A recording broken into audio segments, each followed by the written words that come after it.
Today we join together to commemorate the 105 years that have passed since the Armenian Genocide, to remember those we lost and to say that we will never forget. As the representative of an extraordinary Armenian-American community in California, I have been honored to participate in annual Armenian Genocide commemoration events.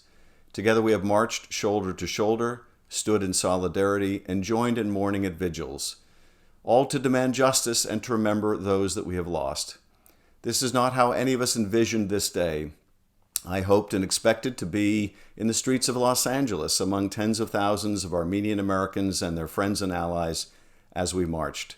That's not possible today because of the coronavirus, but I know we will be able to join together in the future, and I hope soon. During these uncertain and difficult times, it is community that sustains us, even our virtual community. No one can attest to that more clearly than the Armenian people, who have faced centuries of tribulation, yet remain strong and unbowed here in Los Angeles, in Yerevan, Artsakh, and around the world. This Remembrance Day is of special importance because it's the first since we achieved something we had all strived towards for decades. Last year, for the first time in history, both the House and Senate passed resolutions by near unanimous margins affirming the facts of the Armenian Genocide. For almost 20 years, I have carried the genocide resolution in the House, and I cannot tell you how grateful I am that we were finally able to pass it and with such strong bipartisan support. The House and the Senate stated what we already know, that 105 years ago, the Ottoman Empire unleashed a campaign of death and destruction and set out to destroy the Armenian people in the first genocide of the 20th century. And for years, Turkey has engaged in a campaign to deny that genocide and try to erase this horror from its history. It has sought to threaten and cajole others into that same shameful silence. And to my great sadness, for many decades, the U.S. government was among those intimidated into silence. But no more. Today we stand together, united, stronger than ever to say that their efforts to annihilate the Armenian people failed.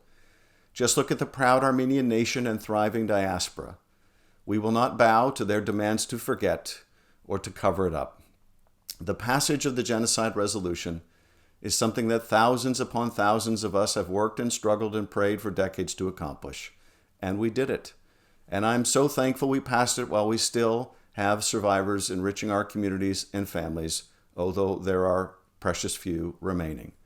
The resolution puts Congress on record, recognizing and commemorating the Armenian Genocide. It encourages public understanding and education of the history, and it affirms our duty to fight all genocides, whether 100 years ago or in the present day, and to never forget. It's a testament to efforts of thousands of activists, organizations, community, and church leaders who have fought for so long. It's a victory for human rights, and it's something that we achieved together. I will always stand with the Armenian community to honor the martyred saints of the Armenian Genocide, and our unified work goes on as we continue to demand and fight for justice and reparations. I will always stand with the Armenian community as we demand peace and democracy for Artsakh.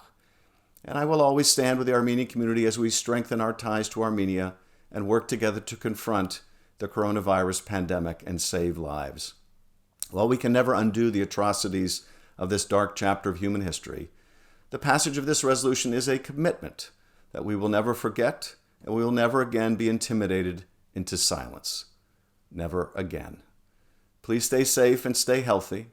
And I know we'll see each other, I hope, again very soon and join together and march side by side once more. Thank you.